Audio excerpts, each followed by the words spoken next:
I got love for you, man. You know what I'm saying? What are we talking about? You know, I'm not here to start any trouble. I'm only going to say nice things about you from now on. I think you're handsome, and I think you're a wonderful host. I'm fat and I'm overweight. Just don't say anything silly. I was waiting for you to say that. I'm not laughing about it. You think this is funny? I take it serious. You know, I don't want y'all to take anything out of context that I'm saying. He's very funny. He likes to joke around a lot. As a personality and as an entertainer, yes. This is going to be really quick.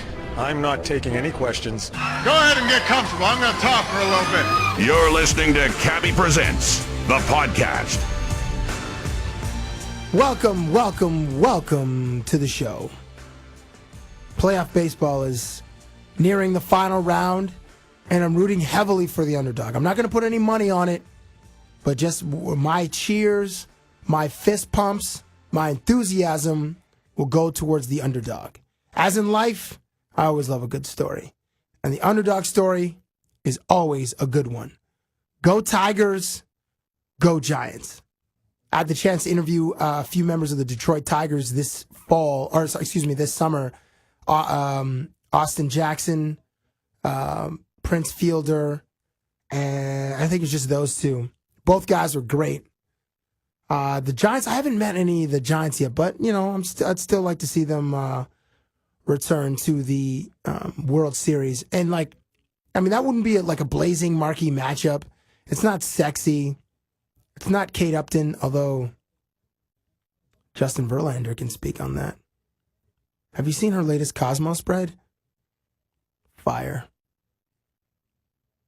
Tigers and Giants wouldn't exactly set the ratings on fire, but it would still be exciting. Glad you found us on iTunes. Don't forget to sign in and rate the podcast. If you have a moment, love the comments and love the support. Glad you found us on Twitter or on Facebook. And if you're on a road trip or you're at the gym or you're studying, this won't be the usual time waster that it is. A story. A good story. A great story.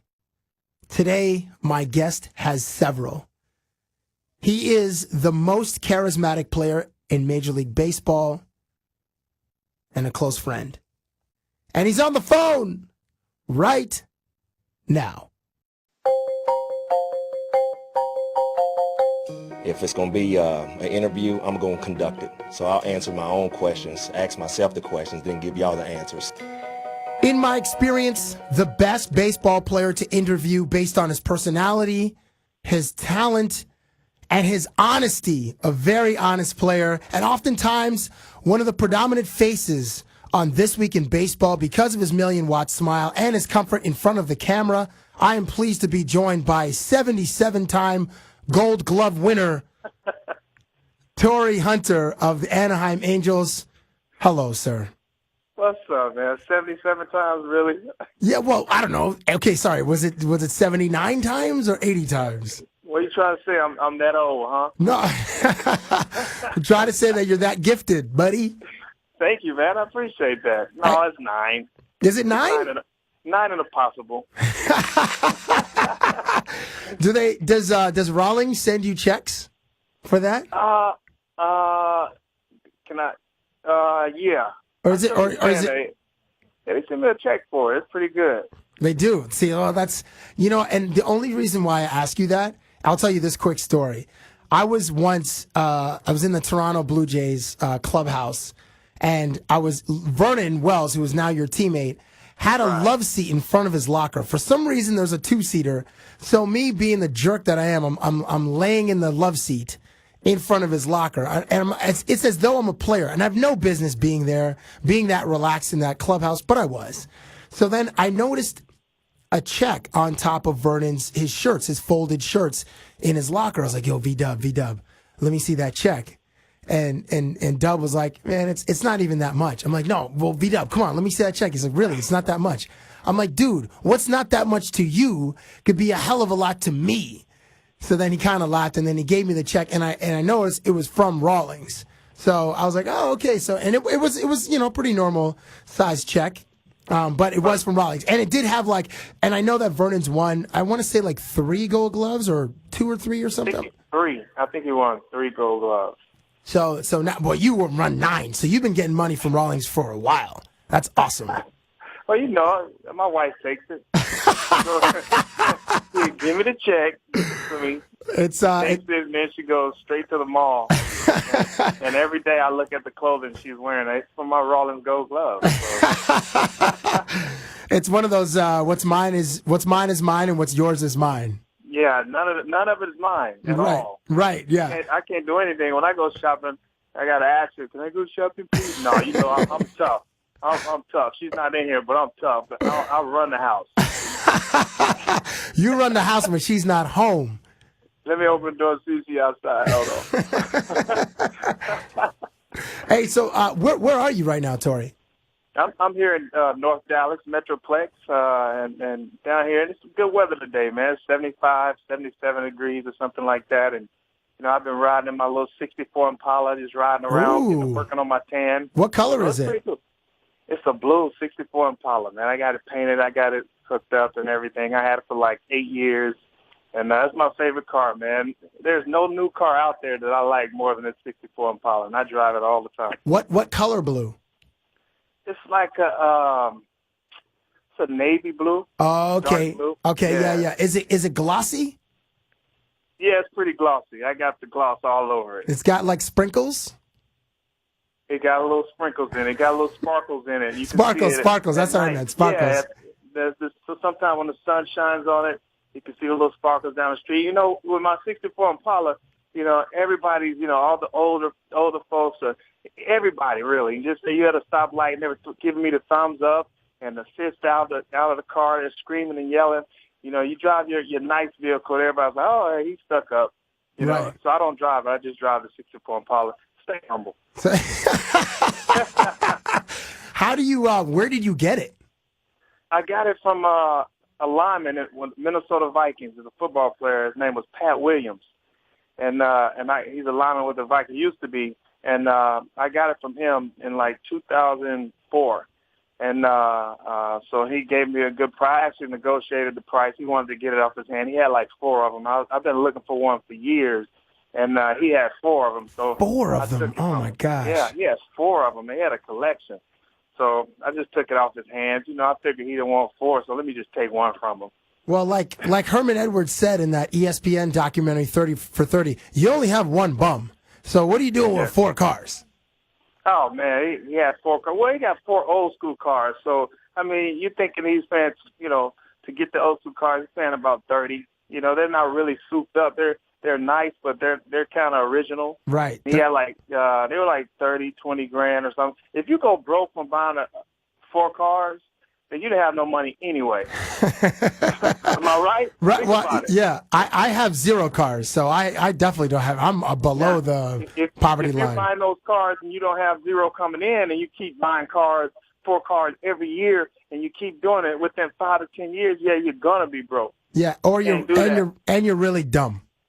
Yeah, you're dumb. You got 0 coming in. You got to know business. You got to know that, the cost of living. You got to know inflation. You got to know all these things, the fees and all this stuff. You're not going to get 10% anymore. You get maybe 6% off your interest. So, it's little things that you got to know. I just want to throw a little knowledge out there to let you know that I know a little bit. Call you Torii Bloomberg, the Bloomberg markets real quick. Hey, how did you resist the urge to ball out of control when you came into a lot of money at a young age? Well, for me, I had responsibilities early, man. I've been married 17 years. And I had my kids young, and I had 2 boys young, and so I actually, I took myself out of it, and I was thinking more along my kids and what I'm going to do. I got to get college ready for them. I had scholarships ready for them since they were 1 and 2 years old, and different things like that. So I had to plan early. So I put all that away, and I'm still playing. I didn't plan to play this long, but I'm still playing. I'm still making good money, and I just put it away, and then I told myself I will never not learn the business.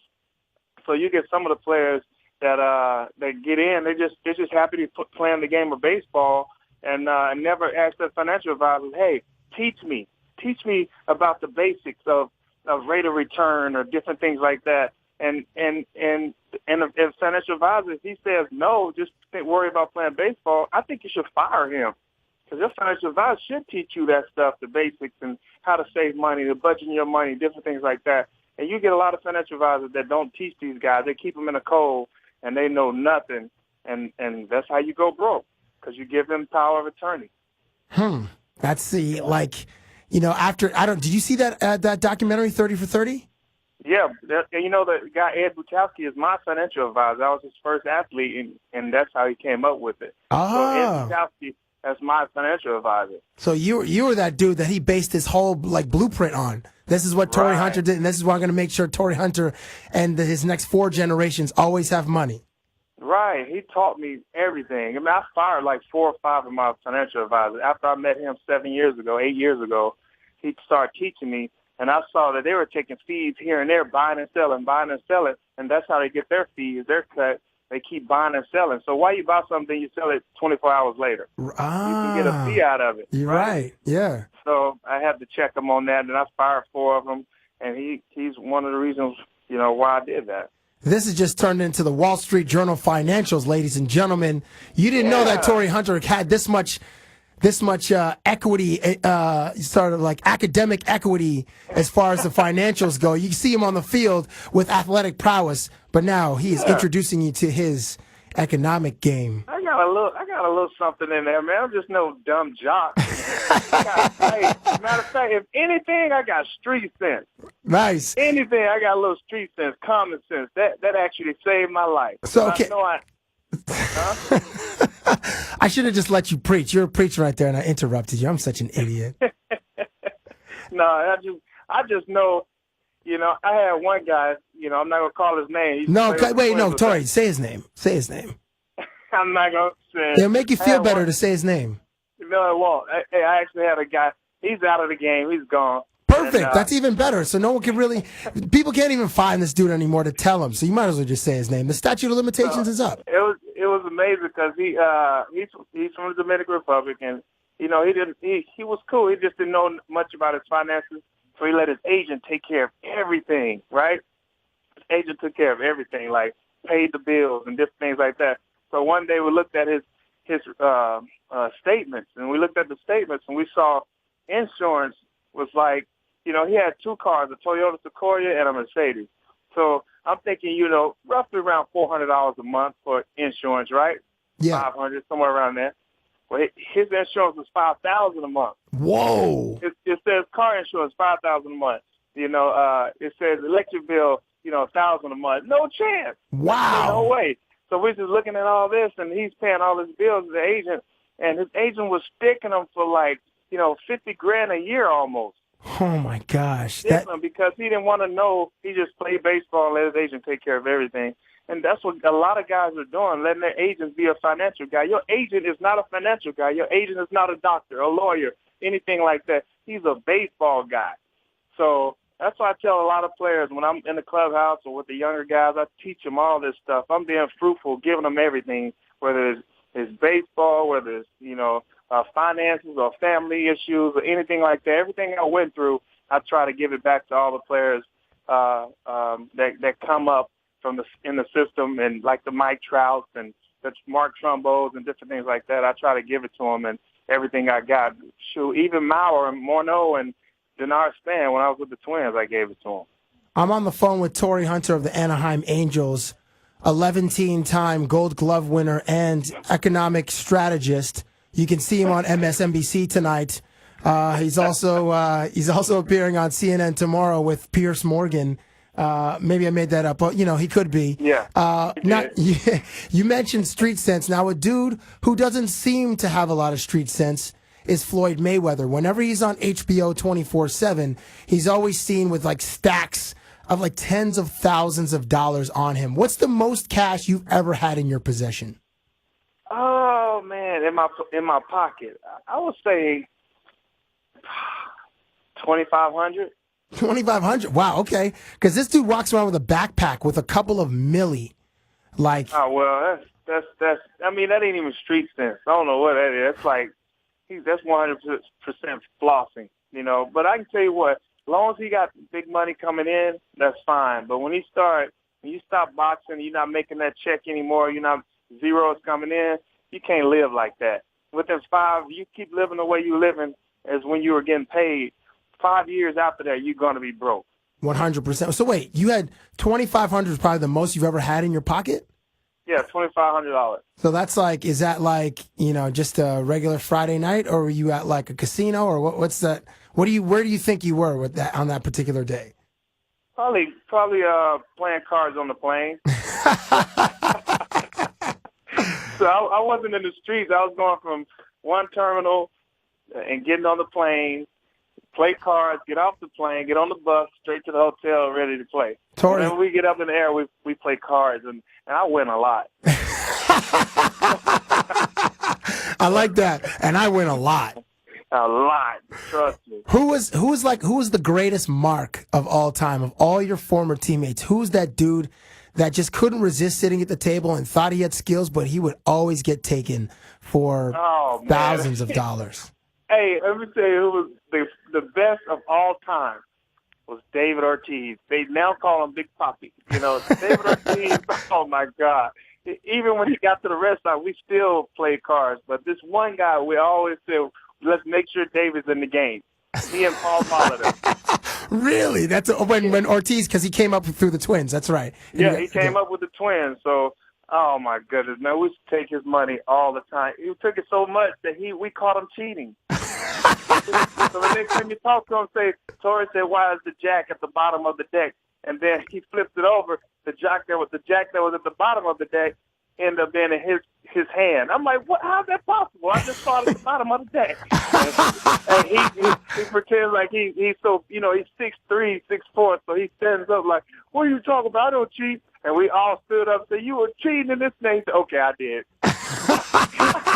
It was funny, boy. This guy he is so funny, man. We had a good time with David, man. He's a great guy, man. He was one of my good friends, but that's the one guy I want in a card table because I know I'm gonna have a lot of meal money for that road trip. And I take the young guys out too. And I'll be like, it's on David Ortiz. Order what you want. Oh, that's great. So speaking of your time in Minnesota, I remember once I saw you. We ran into each other at a Lakers game. It was the NBA Finals 2008. When it was Boston Celtics, I'm not sure what game it was, maybe game 4 or game 5. We're playing in Los Angeles, and you were there with one of your sons. Now, with Torii Jr. With Torii Jr. Okay, right. Yeah. And he's at Notre Dame. You know that, right? He's going to Notre Dame next year. He committed to Notre Dame to play football and baseball. Oh, that's awesome. Okay, I'll ask you about that in a bit because you tweet a lot of photos of your kids, and you seem like super dad. And you probably, I don't know if you're the dude that has like literally thousands of photos of your boys in various sports and all. Okay, I'm gonna get to that. I'm gonna get to that. No, I'm gonna get to that in just a second. So when you're in Minnesota, describe your relationship with Kevin Garnett and your relationship with Randy Moss. KG, man, KG. He was a good friend out there in Minnesota, and we both left the same year at the end of 2007.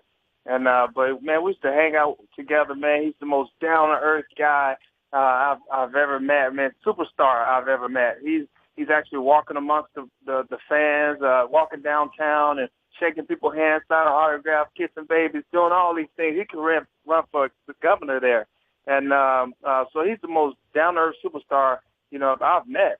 And Randy Moss, we didn't get along too well. Oh, really? Why not?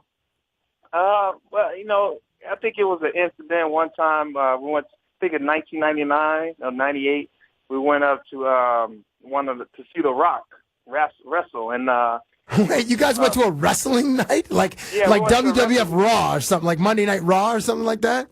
Yeah, it was me, Kirby Puckett, Jock Jones, Matt Lawton, Latrell Hawkins, and we all went up to watch that. And we were with Chris Carter. He was a football player, wide receiver with the Vikings then. Everybody knows Chris Carter. And so we were there with him and Kirby Puckett, and then he said Moss was coming up. So we was excited to see Moss, and we came up, and he gave me a dead handshake, like his hands was just, it wasn't a firm shake, it was just like dead, like, hey, what's up? I'm like, that's not a man. Right, yeah. Shake my hand like a man. He just gave me a dead handshake. and like he wasn't interested, and I didn't like that too much. And then the kid asked for autograph up there, and he kind of blew him off and got in the elevator. Didn't say much to him, so I didn't really get involved with him too much. So was that the only time that you ever that you like spent time with Randy Moss? Was in that? I guess you guys were in a suite or something at the arena. Yeah, we were at a suite, and then you think about it, 98, 99, we were losing, and but in 2002. I think me and Jock Jones, we were at this place called Champs, and it's a place on Thursday night. It's pretty cool. It's like a restaurant, but everybody goes there to watch games and different things like that. And so there's a lot of people in there. And next thing you know, he started speaking to us. We were winning at the time, so Minnesota was jumping. He started speaking to us, and we never really spoke to him. He's like, y'all come sit with me. I'm like, man, no, I'm not sitting with him. I don't know why he's speaking to us. He up to something. So we walked off, and that was the last time we saw him. Interesting. Wow. So. Yeah. So KG, your dude, Randy Moss, not so much your dude. Yeah, I guess he might be a good dude. I don't know, but he didn't rub me the right way. Right. Do you think, like, where does KG rank in your, like, Torii Hunter's all-time funniest people list? Does he crack your top 10? Who was that? Does Kevin Garnett crack your top 10, your personal funniest people I know list? Funniest people. I say funniest. No, I think David Ortiz actually cracked that list. He got, because you're laughing at him because you're taking like thousands of dollars from the dude. So you're not laughing. Yeah. You're not laughing with him. You're laughing at him. It's not just that. It's just not just that. David Ortiz is funny. Period. I mean, this is a guy who thinks he's from New York. He thinks he speaks really good English. So David does the interview, coming up. Nobody would do an interview with him in Minnesota because when they did the interview, and he'll be like, that every curse word was, every third word was a curse word, and he thought it was like normal. I was like, David, what are you doing? You can't say that on national TV. So they had to bleep him out or either take it off the air. That is so funny. He is funny. We put peanut butter in his underwear. What? What? Yeah. This. I'm telling you, I got 1,000 stories, but they rated R. You only can get the PG version. So we put peanut butter in his underwear one day. Me and Corey Koski, we put peanut butter all in his underwear. And so after the game, he came up, took a shower, went over and put his underwear on. And he didn't do nothing. So we both, everybody was just watching and kind of, didn't want to stare too hard. But he put his underwear on. Then he put his pants on. Then he put his shirt on, his shoes on, socks and shoes. And then he started walking. And he walked 10 yards and then got to the door, stopped at the door and was like, you mother. I cursing everybody out in the car and everything. He took his pants off. He had to get back in the shower, take a shower. But I was like, dude, you took 10 steps, put all your clothes on. Are you used to having stuff like that in your underwear? Oh, my gosh, that's amazing. You guys must have been, like, slapping the bench, like, banging on the walls, dying of laughter. Man, the whole clubhouse, Garnett, everybody, we were all on the floor, rolling, crying with tears in our eyes. We could not believe he took 10 steps. That is unbelievable. That's amazing. Thank you for sharing. Yeah. Okay, I'm going to ask you for one more towards the end. So just try to comb the stories in your folders in your mind and try to find one more great PG story. So I want to ask you about Alex Rodriguez, and this is the only thing I want to ask you about Alex Rodriguez because I never talk X's and O's and all that kind of stuff. I just want to know, in your experience watching you've had hundreds of different teammates. Have you ever seen a move like A-Rod did the other day when he signed? He wrote a note on a baseball. He gave it to the ball boy. The ball boy went over to a certain part of the stands, threw it to a couple of girls 2 rows back behind the dugout. One girl, who turned out to be this Australian model named Kira Tracy, she wrote her number down, threw it back to the ball boy, and the ball boy delivered it to A-Rod to get her number. So that maneuver, have you seen that maneuver before?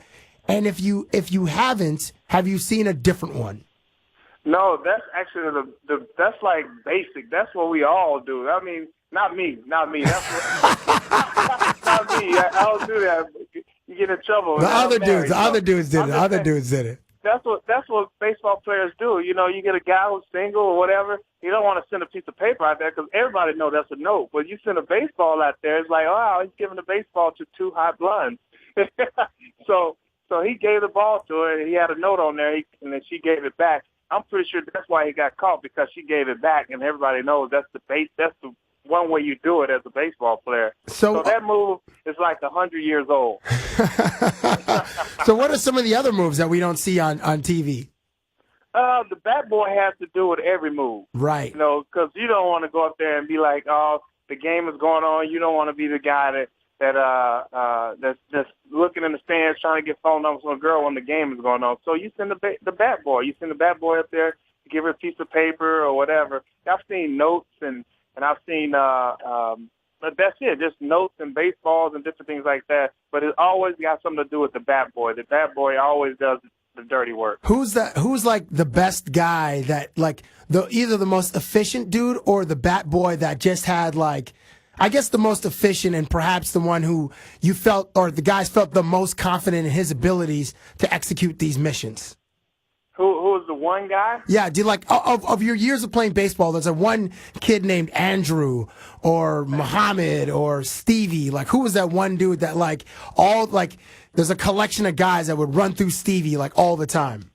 Oh man, in my days in Minnesota, there was a guy named Timmy Burke, and he's still there working with the Twins. And man, this guy did everything. He took your car to get washed, or if you had a girl coming in and you was at practice, you had to pick her up from the airport. He'll get the car and go pick her up, feed her, then take her back to the hotel. Then come back, and then he does everything, man. Anything you need, he would go to the bank and not rob you. He'd go to the bank and withdraw money with your debit card or your card, an ATM card, and then he'd come back and give you the receipt and all the cash. Wow. Yeah. That's the one guy you can trust when he can go to a bank and look at this money and not take it. Right, and see $2.8 million in your checking account and be like, oh my gosh, this guy's not going to miss, an extra $400. But he would be that dude. He'd give you every cent. Yeah, but I'm telling you, this guy, just by doing all that stuff, he might be the richest guy in the clubhouse. He probably clears about $100,000 a year. Just in tips, like guys just giving him extra little bucks, like for running errands for you, right? In tips, not the $20,000 or $25,000 he make a year. In tips, he makes about $100. Seriously, your main guy is gonna make all the money. Tim, shout out to Tim Burke. Huh? I said shout out to Tim Burke. Tim Burke, that's his name. And he actually, some people would throw a car and give him a motorcycle and different things like that. Oh, wow, man. Yeah. It pays. It pays to be honest, doesn't it? Yeah, it pays to be honest. Though honesty. If you're out there and you're listening, be honest. Get paid for that. There was a quote on SportsCenter where Kobe Bryant, when he was speaking about Alex Rodriguez, he said, I think really the difference is sometimes Alex Rodriguez forgets he's the best, where I don't, which is amazing. Like, that's amazing for someone like Kobe just to say that. Like, Kobe's like 34. I mean, he's already peaked. I mean, he's like Jordan, where he uses every little bit of criticism to fuel him. But my question isn't about Kobe or A-Rod. My question to you is this: who's the most confident athlete that you've ever faced or been around?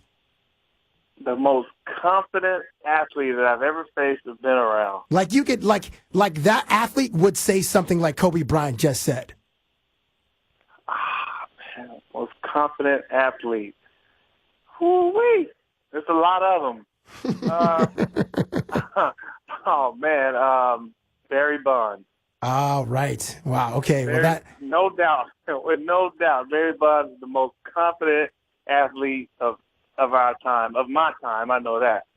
He knows he can play. Give me a Barry Bonds story, like where you guys were out at a dinner or at a charity event or something like that, or like you guys went to a fight or something like that. Do you have one? No.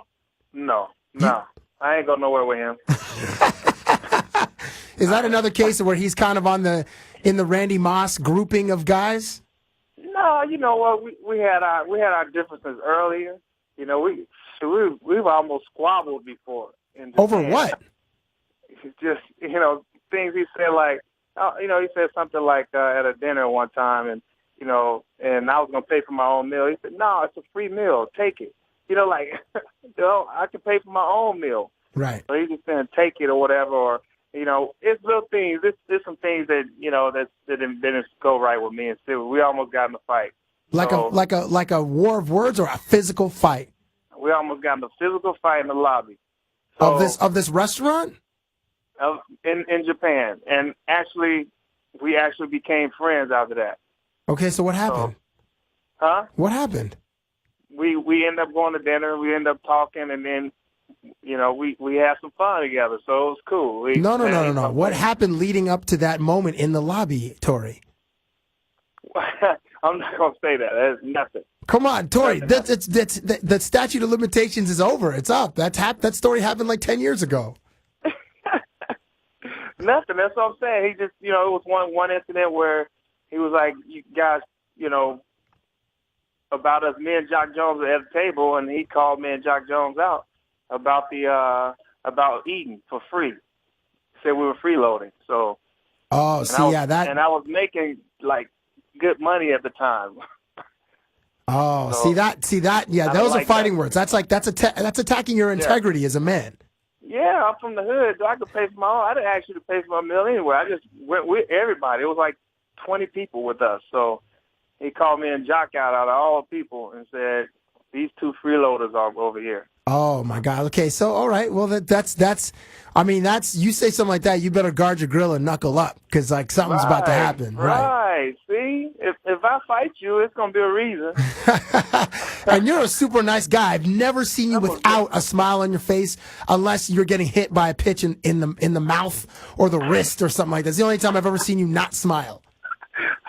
Hey, you know what they say about those guys that's real quiet and nice and sweet. Don't get on their bad side. That's right. Yeah, that's right. I don't know if you saw this, but I only have a couple more for you.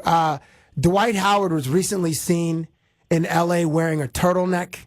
What are your thoughts on turtlenecks? It's 2012. Hey, man, I know that's a style. Just like for women, bell bottoms came back around. From the 70s, you had the bell bottoms, and that's the style or whatever. Turtlenecks would never be the style for me. Right. I don't think you need a turtleneck in L.A. anyway. That's a good point. What the hell is he doing wearing a turtleneck in L.A.? I don't know, but I'm pretty sure he had a sweaty neck. So nobody was kissing that neck that day. Hey, Torii, have you ever seen a blog called "What the F is Michael Jordan Wearing"? No, but it sounds funny. Oh, dude, it's what the F is Michael Jordan wearing, and it's got just like dozens of photos of Michael. Like, I don't know if there's another athlete with his stature, with style, that's that terrible. More specifically, his jeans.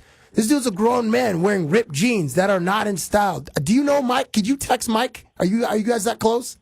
Well, we know each other, but we're not really that close. But I know we've hung out. I know him and different things like that, but we're not that close. And, he tucks his shirt in, sometimes. He's an old school guy, man. Mike is not, 30 or 25 or No, 35. Mike's like 45. He's just 45? I think he's about 45, maybe older. No, I think he's close to 50.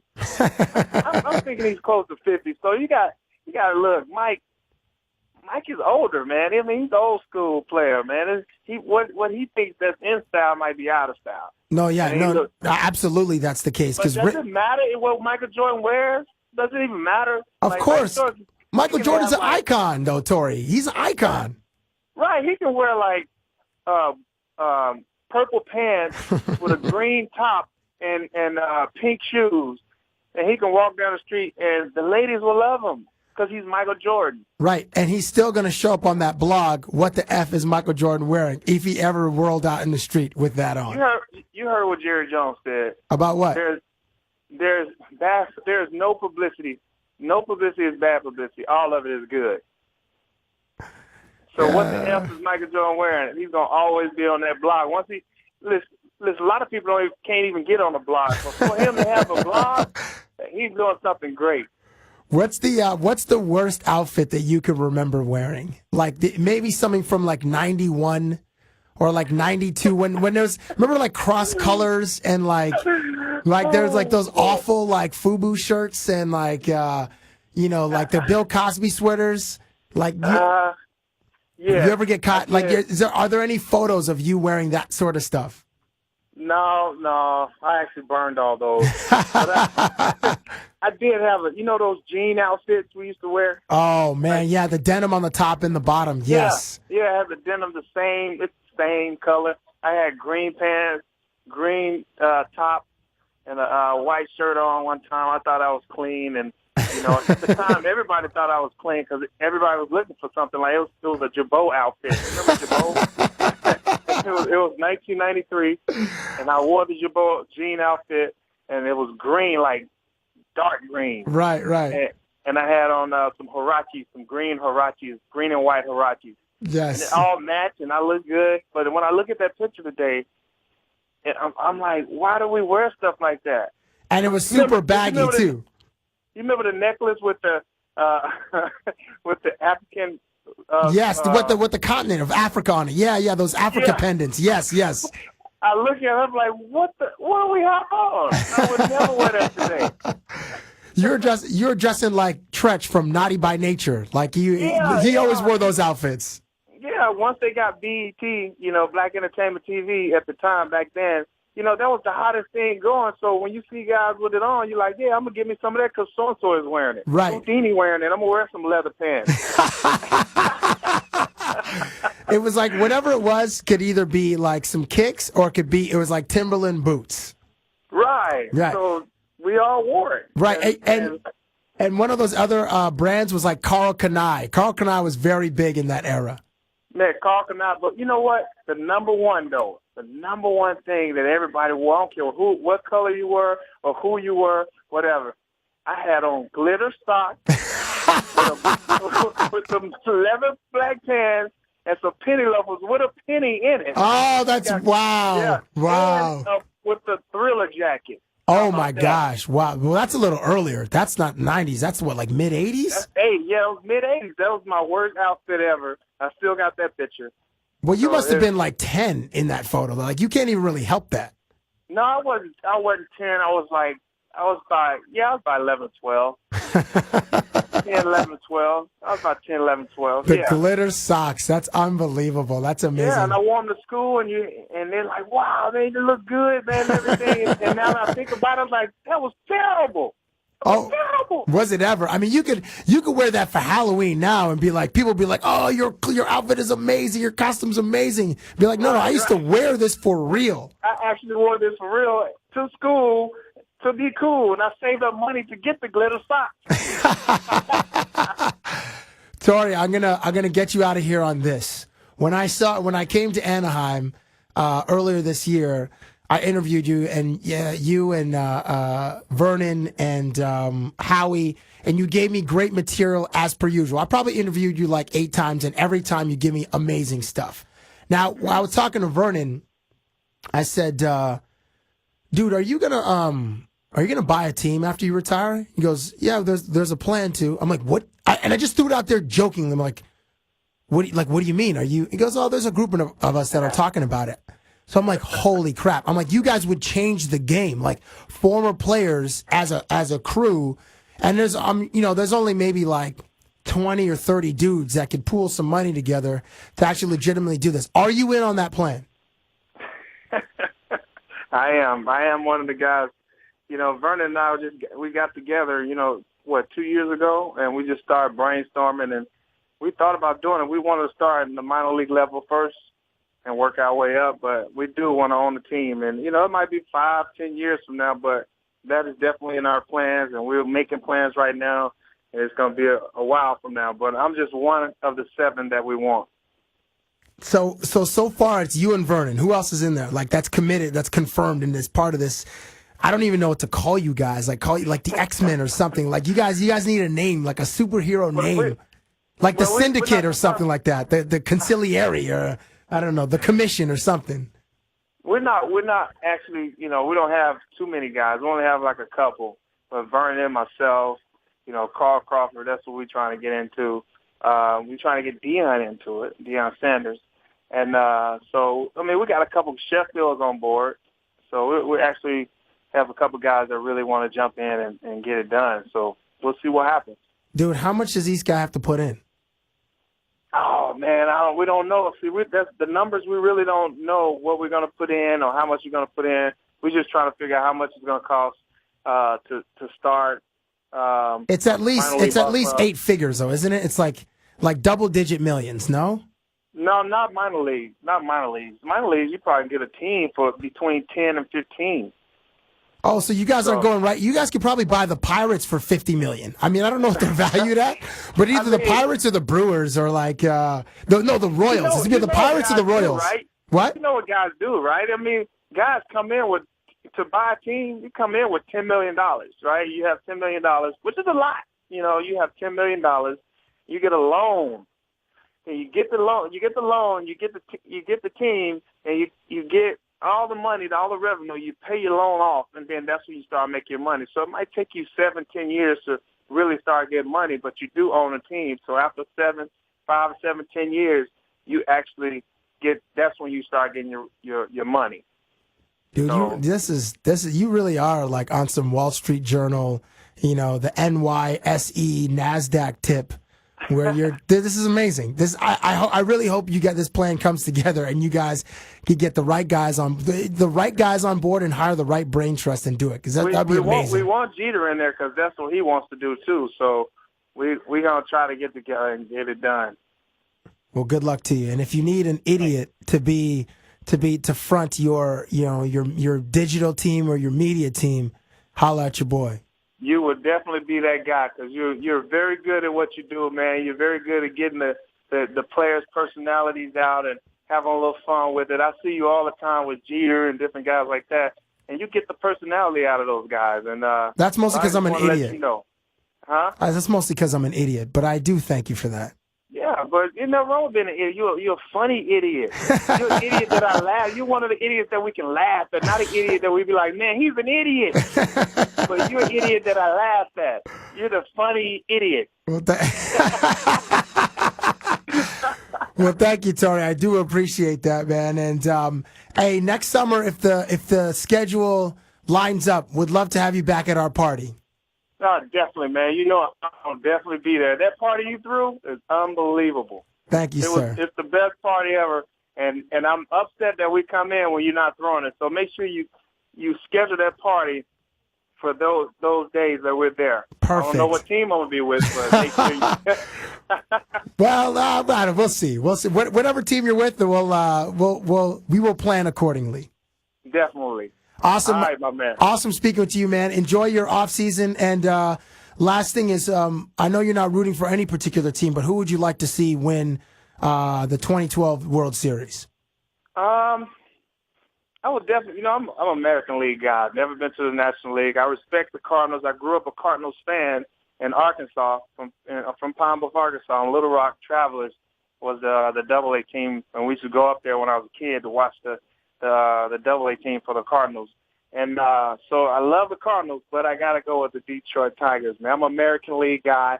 I know all those guys, and I know Verlander, Scherzer, Fister, Sanchez, all those guys. That's a tough team to beat. So if I was a bet man, I would go with Detroit, but I like the Cardinals. All right. Well, hey, you heard it here. You heard it here. The gospel according to Torii Hunter, 87-time Gold Glove winner in the American League. It is my pleasure speaking with you as always, my dude. All right, Cabbie, man. You be safe, man. Have a good one, man. Merry Christmas and all that stuff. Happy New Year, because we're going to make it there. Perfect, man. Perfect. Thanks again. All right. The Washington Post, The Economist, The New Yorker, maybe the Atlantic should have Torii Hunter as a member of one of their or maybe as a contributor, because as he said, he's not just a dumb jock, and it sounds like he's got his finances in order and then some. Every athlete should see the ESPN documentary Broke, because it was fascinating. And Torii Hunter is the opposite of that. Like, the dude's gonna buy a team Imagine you got like Torii Hunter, Vernon Wells. Who else did he say? They're working on Jeter, Carl Crawford. Guys who have like close to 9-figure deals. Mark Teixeira. Basically like 6 guys on the Yankees. Alex Rodriguez, CC Sabathia. I think Barry Zito. I think he's at the end of his, but he had a big one. Joey Votto, Prince Fielder. Like imagine if like 6 or 8 or 10 of these guys got together, they could easily buy the Kansas City Royals or the Detroit Tigers. Maybe even the Cleveland Indians or the Oakland A's. And they would legitimately change the game. I wonder if Torii would give me a loan for my dog rental business idea. It's not the most sound idea, but I think for the people that would use it, they get a lot of bang for their buck. And I do mean bang. I'm going to have to hit him up in the next few months, though. I either hit him up before Christmas. It's probably before Christmas, because then around Christmas, although people are feeling really generous, maybe that's it. But he's probably already... See, he's going to have to clear it with wifey, because wifey, she controls all the... she's the boss. As Tony Parker once said, happy wife, happy life. I forgot to get stories about Torii Jr. too. I'm going to have to get that next time. About going to Notre Dame and him being a super dad. If you want to follow Torii Hunter on Twitter, it's Torii Hunter 48. TORIIHUNTER 48. A great guy, a great follow. And if you want to follow me on Twitter, it's at The Real Cabbie, which is CABBIE on the word Cabbie. Enjoy your day. Hope you enjoyed the stories. I'm Cabbie. And I'm gone. Thank you for listening to Cabbie Presents, the podcast.